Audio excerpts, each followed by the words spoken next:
নমস্কার, আমি অর্পিতা। আপনাদের সবাইকে স্বাগত জানাই সেন চৌধুরী রান্নাঘরে। আজ আমি আপনাদের সঙ্গে শেয়ার করব পাঁচমিশালি শাকের ঘন্ট। চলুন সরাসরি রান্নাটা শুরু করা যাক। দেখুন, পাঁচমিশালি শাকের ঘন্ট বানাতে আমি এখানে অনেক রকম শাক নিয়েছি, সেগুলো আমি আপনাদের পরে পরে দেখাচ্ছি। মেন যে শাকটা সেটা হচ্ছে এই শাকটা। এই শাকটাকে আপনারা কে কি নামে ডাকেন অবশ্যই বলবেন। এই শাকটাকে কিন্তু কুসুম শাক বলা হয়, কলই শাক বলা হয়, আবার কুড়ুই শাকও বলা হয়। দেখুন, এরকম দেখতে হয় পাতাগুলো। আমরা যে কুসুম বীজ খাই সেই কুসুম বীজের কিন্তু এই শাকটা, এর থেকে কুসুম বীজটা হয়। শাকটা দেখতে এরকম। শাকটা বাছা কিন্তু খুবই ইজি। এইভাবে পাতাগুলোকে নিয়ে নরম অংশটা একদম নরম হয় শাকটা। দেখুন, যতটা অংশ নরম ততটা অংশ কিন্তু আমি ভেঙে নিলাম হাত দিয়ে, বাকি শাকটা কিন্তু এইভাবে নিয়ে নিলাম।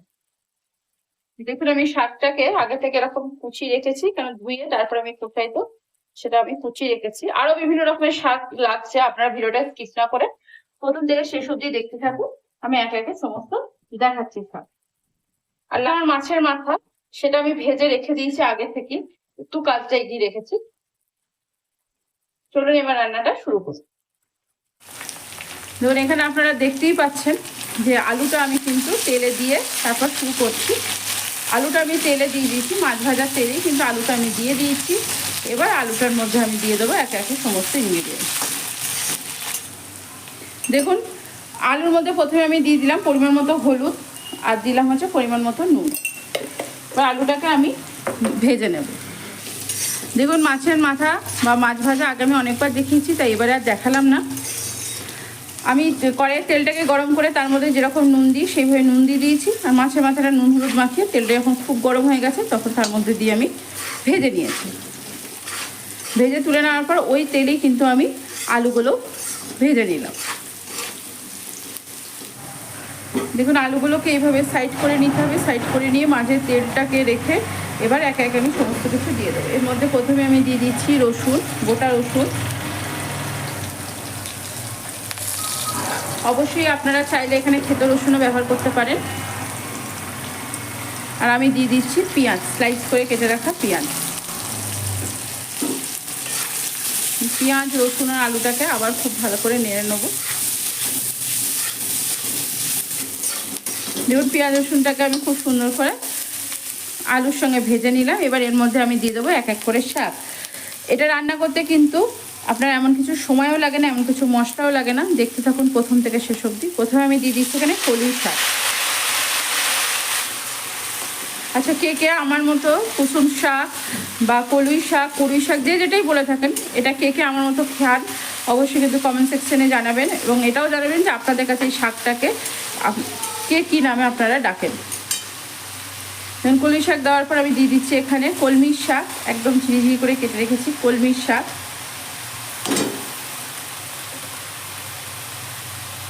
দিয়ে দিচ্ছি আপনার পুঁই শাক, মানে পুঁইয়ের পাতা কুচি কুচি করে কেটে। দিচ্ছি হচ্ছে পালং শাক। দেখুন, শীতকালে এই সমস্ত শাকই পাওয়া যায়, শীতকালে খেতেও ভালো লাগে এই সবজিটা। আপনারা কিন্তু চাইলে এখানে বেগুনও অ্যাড করতে পারেন, বেগুন, মূলো। কিন্তু বেগুন মূলো আমি অ্যাড করিনি, কারণ অনেকটা হয়ে যাবে সবজিটা, সেজন্য। আর দিয়ে দেবো কিছুটা পেঁয়াজ কুড়ি। পেঁয়াজ কুড়ি দিতেও পারেন, নাও দিতে পারেন। আমার কাছে ওইটুকু ছিল, সেজন্য আমি শাকের মধ্যে দিয়ে দিলাম। শাকটাকে ওপর নিচ করবো টোবো। এবার দিয়ে দিচ্ছি এর মধ্যে নুন, দেবো হচ্ছে সামান্য পরিমাণ হলুদ। এবং শাকটাকে এবার ওপর নিচ করে খুব ভালো করে শাকটাকে এবার কিন্তু আমি সেদ্ধ হতে দেবো। কড়াইটা ঢেকে দিলাম, ঢেকে দিয়ে এবারটা সেদ্ধ হতে দেবো।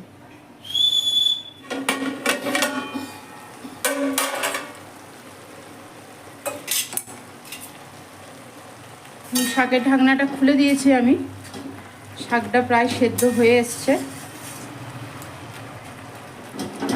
আলুগুলো কিন্তু এইভাবে স্ম্যাশড করে দেবে শাকের মধ্যে। দেখুন, শাকের মধ্যে এবার দিয়ে দিচ্ছি মাছের মাথাগুলো। ভেঙে দেবেন একটু করে, শাক দিয়ে এইভাবে ঢেকে দেবো।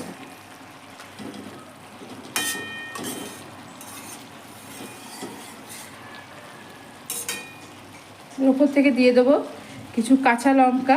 আপনারা যদি ঝাল খান তাহলে কিন্তু কাঁচা লঙ্কা চিড়ে ব্যবহার করবেন, আমি কিন্তু এটা ঝাল দেবো না, সেজন্য চিড়লাম না।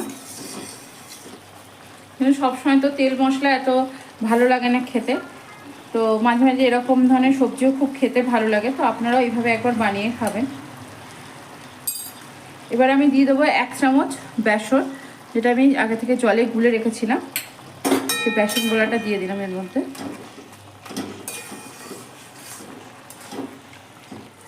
দেখুন এবার আবারও ঢাকা দিয়ে এটাকে আমি হতে দেবো।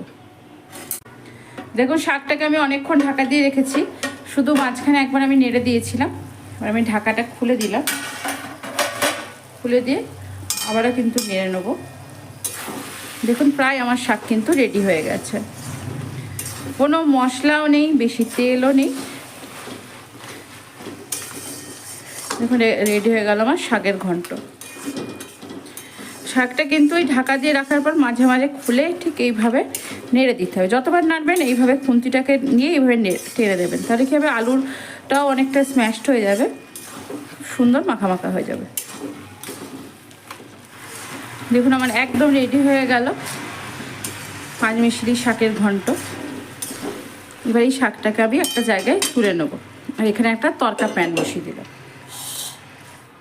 দেখুন একটা তরকা প্যান আমি বসিয়ে দিয়েছি, তরকা প্যানের মধ্যে আমি দিয়ে দিচ্ছি সর্ষের তেল। সর্ষের তেলের মধ্যে এবার দিয়ে দিচ্ছি একটু কালো জিরে, দেবো হচ্ছে 2-4 দানা মেথি। এই তরকাটা এবার একটু ভেজে নেব। দেখুন তরকাটা আমার ভাজা হয়ে গেল, তেলটা এবার এর মধ্যে আমি দিয়ে দেবো। দেখুন আর কিচ্ছু লাগবে না, এবার এই তেলটাকে দিয়ে এইভাবে একবার উপর নিচ করে দেবেন, ব্যাস রেডি হয়ে গেল আমার। একদম কম তেল মশলায় রেডি হয়ে গেল আমার একটা শাকের ঘন্ট। আজ আমি আপনাদের সঙ্গে শেয়ার করলাম পাঁচমিশালি শাকের ঘন্ট, বিশেষ করে কলমি শাক যেটা আছে সেটা হচ্ছে মেন।